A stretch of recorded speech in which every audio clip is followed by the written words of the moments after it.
You chase approval because you fear invisibility. Warmth is your addiction.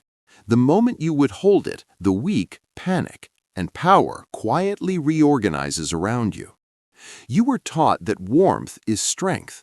Smile more, be approachable, be agreeable, make people comfortable. The obedient formula of the socially domesticated man. But warmth, when given freely, is exposure, and exposure without leverage is weakness. From childhood, you were conditioned to believe approval equals safety. Teachers rewarded compliance, parents praised politeness, society elevated the man who makes others feel good. What you never learned is that every display of warmth is a signal, and signals are currency. When you smile too quickly, respond too eagerly, or soften your tone to be liked, you broadcast one message: I need acceptance. Need is detectable, and anything detectable can be exploited. Understand this clearly. Humans do not value what is freely available. They pursue what feels scarce. Attention, approval, emotional access, these are commodities in the invisible marketplace of power. When you distribute them without resistance, you lower your own market value. Warmth should be rationed. Instead, you were trained to oversupply it. This is why you chase conversations, why you fill silence, why you explain yourself when nobody asked, why you feel anxiety when someone withdraws. You are not reacting to them, you are reacting to the potential loss of validation. That is dependency, and dependency eliminates leverage. Look at any social interaction through a strategic lens. The one who invests more emotionally first loses control. The one who reveals need first concedes position. The one who tries harder silently admits lower value. Warmth in excess is investment without guarantee of return. You think you are building connection. You are building vulnerability. The man who withholds warmth initially is not cold for cruelty. He is calculating. He understands something primitive. Humans test boundaries. They probe for eagerness. They evaluate how easily you can be accessed. Accessibility kills intrigue. When you are instantly warm, instantly responsive, instantly available, you remove tension. Without tension, there is no curiosity. Without curiosity, there is no pursuit. Without pursuit, there is no power dynamic in your favor. You flatten the interaction. You neutralize polarity. You become safe. Safe is comfortable. Comfortable is forgettable.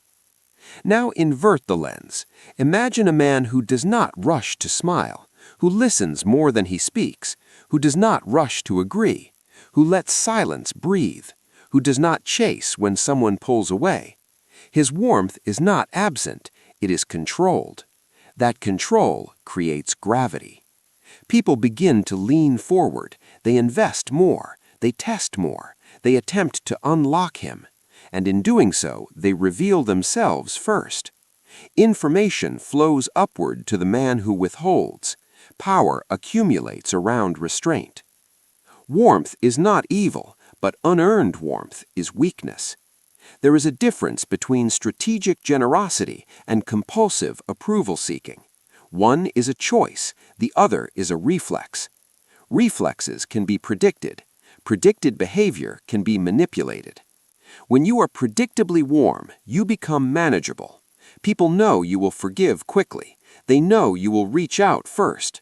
They know you will smooth tension. They know you will compromise. You become the stabilizer in every dynamic. Stabilizers carry weight.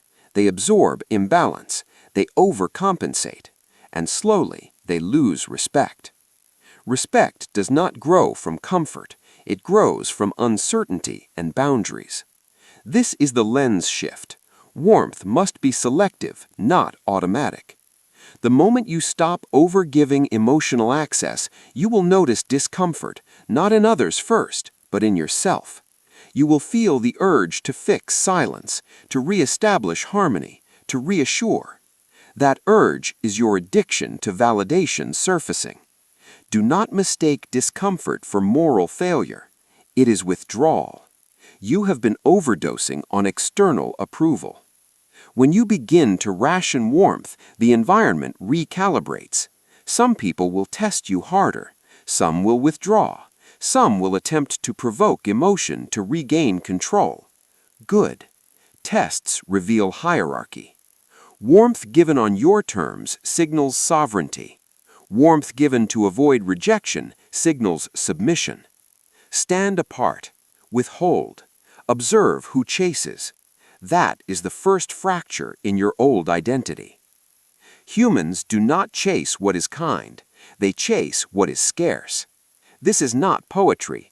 It is biology. Your nervous system is wired to pursue what feels uncertain. When access is inconsistent, dopamine spikes. When validation is unpredictable, obsession forms. The brain does not reward comfort, it rewards anticipation. Scarcity creates anticipation. Anticipation creates pursuit. This is the mechanism you were never taught. When you text back instantly, you remove uncertainty. When you over-explain, you remove mystery. When you reassure too quickly, you remove tension. You believe you are building trust. You are dissolving desire. The human mind values what appears difficult to secure, not because difficulty is noble, but because scarcity signals worth. If something is rare, it must be valuable. If access is limited, it must be protected. When you are endlessly available, you signal the opposite. Unlimited supply implies low demand, and low demand implies low status. This is why never chase is not emotional advice, it is economic law. Attention functions like currency. The one who invests more without return devalues himself. The one who withholds forces the market to adjust upward. You were conditioned to invest first. You send the first message. You initiate the apology. You smooth the tension. You double text. You call again. You show up early. You lean forward. Every action says the same thing. I need continuity more than you do. Need shifts power. Power flows toward the less invested party. Observe any dynamic, social, romantic, professional. The person who can walk away first holds leverage. The one who fears loss negotiates from below.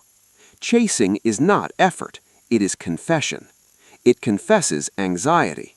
Anxiety exposes hierarchy. Scarcity, when authentic, produces gravity.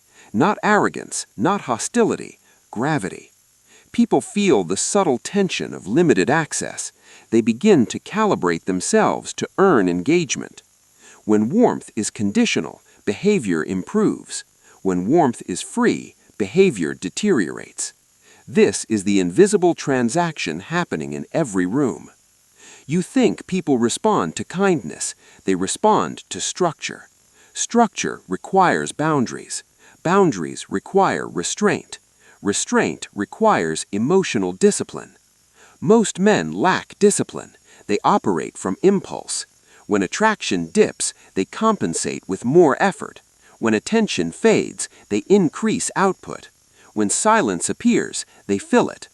This is the predator's dream. Because the one who reacts first is predictable. Predictability removes intrigue. Intrigue fuels pursuit. You must understand the neurological trap you are caught in. When someone withdraws slightly, your brain interprets it as a threat. Threat triggers pursuit behavior. You move closer to reduce uncertainty. But pursuit often increases distance, because the other party now feels no risk of losing you. Risk generates respect. If there is no risk of losing you, there is no incentive to invest. Scarcity is not cruelty, it is calibration. You do not become distant to punish, you become selective to preserve value. When access to you is earned, not assumed, interactions transform. People slow down, they analyze their words, they invest more carefully. Why? Because they sense they could lose the opportunity, and humans value what can be lost. Chasing removes the possibility of loss. You communicate permanence. You communicate guaranteed availability, and guaranteed availability breeds complacency. Complacency erodes attraction. Now invert your behavior. When someone pulls away, you do not pursue, you observe. When silence appears, you let it breathe. When energy drops, you match it, not emotionally, but proportionally. This creates equilibrium. Equilibrium restores tension. Tension restores value. You are not withdrawing warmth out of fear. You are regulating supply. You are controlling tempo. You are refusing to overinvest without reciprocation. The man who never chases forces the world to reveal its intentions. Some will lean in. Some will drift away. There are two archetypes operating in every social hierarchy: the warm man and the withholding man. One leaks value, the other controls it. The warm man believes access creates loyalty. He believes reassurance builds stability. He believes emotional transparency proves strength. He learned early that being liked reduces friction, so he optimizes for likability. He smiles first, texts first, apologizes first, explains himself without being asked, offers comfort before it is earned. He fills silence because silence feels like danger. He increases effort when attention drops. His behavior is consistent, predictable, safe, and safety in competitive environments lowers perceived status. The warm man mistakes effort for power. He confuses availability with leadership. He thinks investment guarantees return. What he does not understand is that he is constantly negotiating from a position of emotional exposure. He wants harmony. The withholding man wants leverage. The withholding man is not cruel. He is selective. He does not rush warmth. He studies before engaging. He allows others to reveal more first. He does not over-celebrate small connections. He does not overreact to withdrawal. He does not inflate his tone to keep attention. His energy is measured. His presence feels contained. This containment creates tension. Tension creates respect. Where the warm man diffuses intensity, the withholding man sustains it. Where one seeks reassurance, the other evaluates patterns. Where one fears disapproval, the other tolerates it. This difference shapes hierarchy instantly. In conversation, the warm man overqualifies his opinions. Maybe I'm wrong, but... He softens edges. He avoids discomfort. He laughs quickly to dissolve friction. He signals, subconsciously, that he values acceptance over authority. The withholding man speaks less. When he does speak, it is deliberate. He does not over-explain. He does not chase agreement. Silence does not threaten him. Silence becomes his weapon. Because most people cannot tolerate silence, they rush to fill it, and in filling it, they expose themselves. The warm man gives information freely, his insecurities, his intentions, his availability, all visible. Transparency without timing. The withholding man understands timing is power. He releases information strategically. He does not hide from fear. He hides from waste. He refuses to give access to those who have not demonstrated value. This creates a psychological shift in others.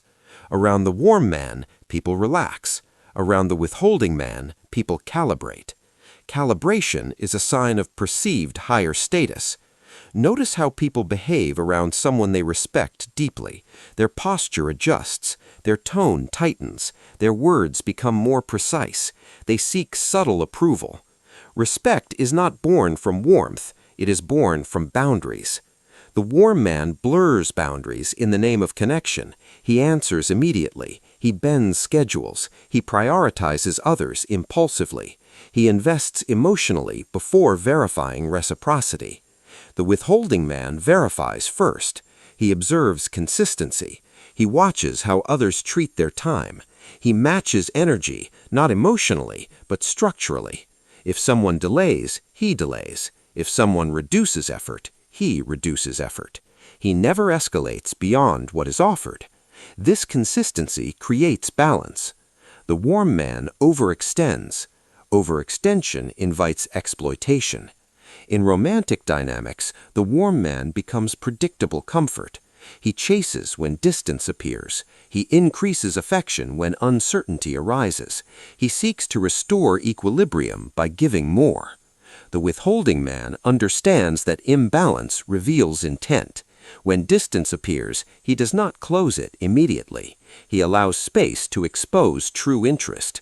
If pursuit returns, he responds proportionally. If it does not, he withdraws permanently. He does not negotiate for relevance. He enforces selection. This is the fundamental divergence. The warm man fears loss. The withholding man respects filtration. Loss is data. Filtration is power. Most men believe becoming colder means becoming cruel. That is weakness disguised as morality. Emotional discipline is not cruelty, it is sovereignty. It is the refusal to let impulses dictate hierarchy. The warm man operates from reaction. The withholding man operates from intention. Reaction lowers status because it signals external control. Intention elevates status because it signals internal regulation. Ask yourself honestly, do you move first because you want to or because you fear being forgotten? Do you give warmth because it is strategic or because silence unsettles you? The archetype you embody determines how the world interacts with you. One is pursued briefly, the other is respected long-term. One is easy to access, the other must be unlocked. Stand apart, withhold warmth, never chase, and watch which archetype the world begins to treat you as. Power has always understood distance. Before psychology books, before social media, before modern dating strategies, distance built empires. Look at monarchs. Kings did not roam the streets seeking validation from peasants. Access to them was restricted. Audience required permission. Presence was ceremonial. Even their silence carried weight because it was rare. Rarity creates mystique. Mystique creates authority. A king who begs for approval is dethroned before sunset. A ruler who overexplains himself dissolves his own myth. Authority depends on perception, and perception is shaped by access. Unlimited access destroys reverence. This pattern repeats across history. Generals did not fight in the front line screaming for attention. They observed from elevation. They conserved presence. Their words were sparse, deliberate, final. Scarcity amplified their commands. Even predators operate this way. A lion does not sprint across the savannah chasing every movement. He waits, he studies, he moves only when probability favors him. His stillness is not weakness, it is calculation. The prey that panics runs. The predator that waits selects.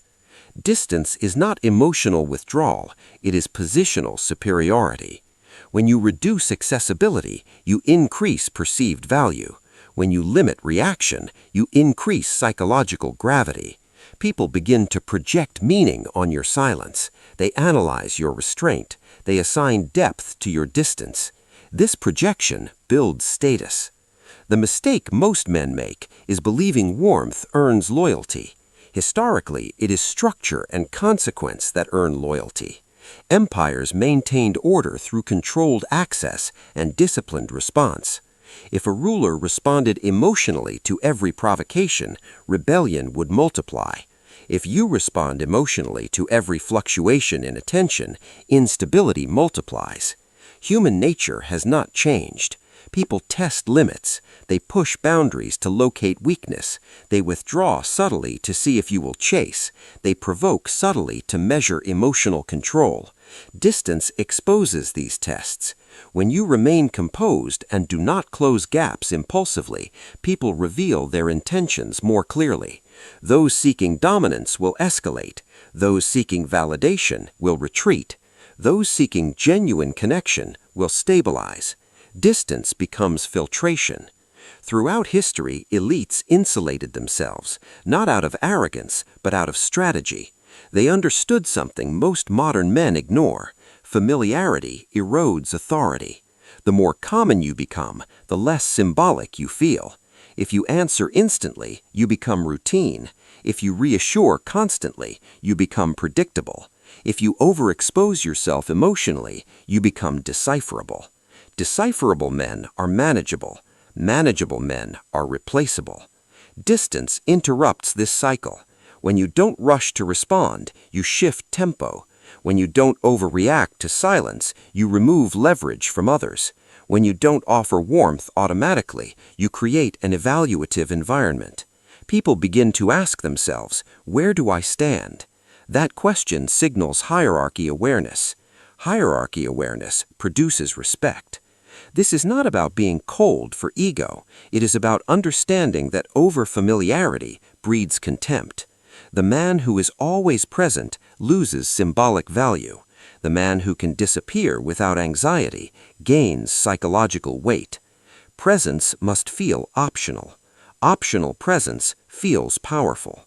When someone knows you can walk away without collapse, they recalibrate. They invest more carefully. They measure their behavior. They hesitate before disrespect. Distance installs consequence without confrontation. Notice how high-status individuals move in rooms. They do not over-gesture. They do not over-laugh. They do not overshare. Their restraint signals internal stability. Others mirror that restraint instinctively. This mirroring is subconscious submission. Empires were not built on emotional transparency. They were. Withholding is not a mood. It is a discipline. If it is emotional, it will collapse under pressure. If it is strategic, it will hold under provocation. Most men fail here. They understand the concept of distance, but they cannot execute it consistently. Their impulses betray them. A delayed reply becomes an anxious exception. A moment of silence becomes unbearable. A slight withdrawal triggers overcompensation. Discipline begins with control of tempo. You do not respond immediately unless it serves you.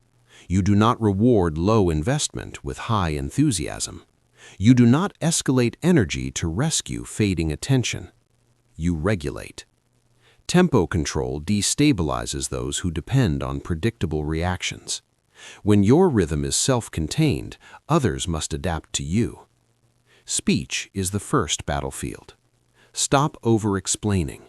Over-explanation is a plea for understanding. State your position once. If it is challenged, repeat it calmly or disengage. The man who repeats himself defensively lowers authority. The man who remains composed signals finality. Silence is not awkward. It is diagnostic. When silence appears, observe who rushes to fill it. The insecure reveal themselves quickly. The manipulative escalate. The stable remain steady. Silence exposes hierarchy without confrontation. Your facial expressions matter. Micro-reactions leak internal state. If you flinch at disapproval, people notice. If you light up at minor praise, people notice. Emotional neutrality is armor, not emptiness, control. You must also master delayed reinforcement. Do not reward behavior instantly. If someone invests, acknowledge, but proportionally and not excessively. When reinforcement is measured, it retains value. When it is automatic, it becomes background noise. Withholding does not mean cold indifference. It means calibrated access. Physical presence must change. Reduce unnecessary movement. Stop leaning forward constantly. Stop nodding excessively to signal agreement. Stillness communicates composure. Composure communicates authority. Energy conservation builds gravity. Chasing often manifests subtly. You may not send desperate messages, but you adjust yourself to maintain approval. You soften opinions. You laugh at weak jokes. You apologize for boundaries. These micro-adjustments erode status. Stop negotiating your edges. Boundaries must be enforced without theatrics. If a line is crossed, address it once, calmly. If it repeats, reduce access. No speeches, no emotional eruptions, just structural consequence. Consistency is the spine of withholding. If you occasionally break discipline, people detect weakness. Patterns matter. The moment they sense you cannot tolerate loss, they regain leverage. So you must practice controlled non-pursuit. If someone pulls back, do nothing. Let space expand naturally. Do not manufacture engagement to relieve tension. Tension reveals intent. If interest returns, evaluate before responding. If it fades permanently, accept filtration without resentment. Resentment signals attachment. Attachment lowers power. Your digital behavior must reflect sovereignty as well. Stop checking message timestamps obsessively. Stop monitoring social signals for reassurance. Attention is an asset. Where you place it determines your psychological state. Withdraw internal chasing first, because chasing begins in the mind long before it appears in behavior. You must also accept discomfort as part of recalibration. When you stop over-giving warmth, people will test you. They may accuse you of being distant. They may attempt to provoke reaction. They may escalate effort to regain old dynamics. Do not overcorrect. Hold position. Discipline is proven under pressure. Remember, withholding is not about punishing others. It is about preventing self-betrayal. It is about refusing to dilute your presence for temporary validation. It is about understanding that every emotional reaction has cost. You are not trying to dominate rooms. You are trying to remain ungovernable within them. The man who governs himself cannot be steered easily. The man who cannot be steered commands quiet respect. When you control tempo, speech, reinforcement, presence, and reaction, you change the architecture of every interaction. People sense they cannot rush you, cannot destabilize you, cannot predict you easily. Unpredictability combined with composure is power, and power does not chase. It waits. You cannot add discipline to a needy identity. You must erase it. The man who chases is not weak because of tactics. He is weak because of identity. He sees himself as someone who must earn relevance, someone who must maintain connection, someone who must prove value continuously. That identity was installed early. Be agreeable, be good, be chosen. Selection became your obsession. You were taught that being picked validates existence, so you optimized yourself to be safe, helpful, accommodating. You shaped your personality around retention, around not being abandoned, around not being replaced. This is the psychology of the replaceable man. He negotiates his worth externally. Every interaction becomes a referendum on his value. If someone withdraws, he feels diminished. If someone criticizes, he overcorrects. If someone praises, he spikes emotionally. He is governed by feedback. Governed men cannot lead dynamics. To kill this identity, you must first expose it. Notice how often you adjust to avoid discomfort. Notice how often you reach out first to prevent silence. Notice how often you soften truth to maintain approval. These are not random behaviors. They are survival strategies from an identity built on validation. Survival identities are reactive. Sovereign identities are selective. The sovereign man does not need to be chosen. He chooses. That is the shift. His self-perception is not dependent on external affirmation. He understands that loss does not reduce him. Rejection does not define him. Silence does not erase him. He is self-contained. This containment is lethal to manipulative dynamics. When you no longer fear losing access, you become immune to leverage. The world cannot threaten you with absence if you are comfortable with it. Most men claim they don't care, but their behavior exposes care constantly. Double-checking phones, replaying conversations, crafting perfect responses, monitoring tone shifts. That is attachment disguised as confidence. Killing the needy identity requires behavioral brutality. You stop explaining yourself to be understood. You stop chasing to be remembered. You stop softening boundaries to be liked. You allow misunderstanding. You allow distance. You allow filtration. This will feel unnatural at first, because your old identity equated withdrawal with danger. Your nervous system will interpret silence as threat. You will feel the urge to restore equilibrium. Resist. Each time you resist the impulse to chase, you weaken the old identity. Each time you tolerate uncertainty without reaction, you strengthen the new one. Identity shifts through repetition, not theory. You must also detach from the illusion of universal appeal. The needy identity wants to be liked by everyone. The sovereign identity accepts polarization. Some will label you distant. Some will label you cold. Some will attempt to provoke warmth from you. Their reactions are not your responsibility. Your responsibility is alignment. Alignment means your behavior matches your standards, not your fears. The old identity feared being alone. The new identity values solitude. The old identity feared rejection. The new identity respects selection. The old identity sought comfort. The new identity seeks leverage. This transformation is not aesthetic. It is structural. When you no longer chase, your posture changes, your tone changes, your timing changes. People sense internal stability immediately. Stability without need is rare. Rarity commands value. Understand this clearly. Warmth should be a reward, not a baseline. Attention should be earned, not assumed. Your presence should feel optional, not desperate. The moment you internalize that you are not competing for approval, you become difficult to manipulate. You become difficult to pressure. You become difficult to replace. Because replaceable men seek validation, irreplaceable men enforce standards. Killing the needy identity is not about becoming emotionless. It is about becoming ungoverned by emotion. It is about operating from intention rather than fear. Stand apart. Withhold warmth.